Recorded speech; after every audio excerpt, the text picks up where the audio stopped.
91អូនបានសន្យាជប់ការសិក្សាអូនថារៀបការនឹងបង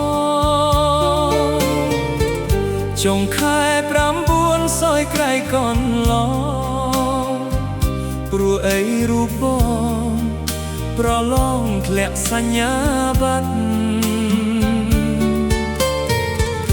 អូនប្រឡងជាប់អភពតែបងអូនផ្ដាច់ចំណងតាក់ទងសេចក្តីស្នេហា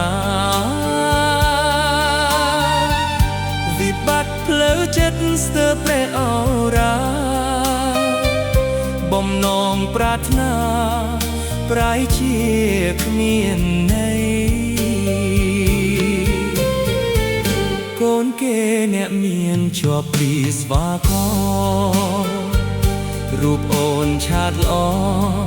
ជាប់ដុកតថ្មីបេះដូងអ្នកក្រសុំអង្វរស្រីបើអូនមានថ្មីសូមស្រីកុំបាញ់ឈឺចិត្តចូលឆ្នាំ92តាំងចិត្តបដិញ្ញា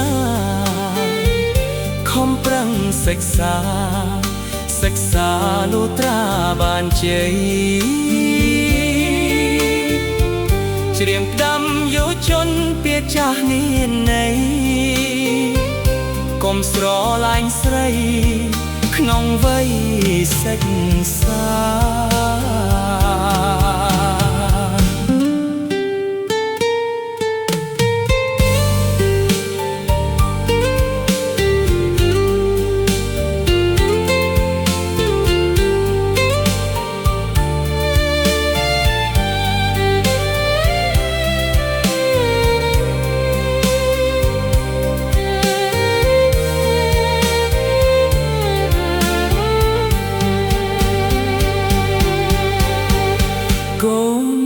អ្នកមានជាប់ពីស្វាករូបអូនឆាតល្អជាប់ដុកតថ្មីបេះដូងអ្នកក្រសុំអង្វរស្រីបើអូនមានថ្មីសូមស្រីកុំបាញ់ឈឺចិត្តចូលឆ្នាំ92តាំងចិត្តប្រេកញ្ញា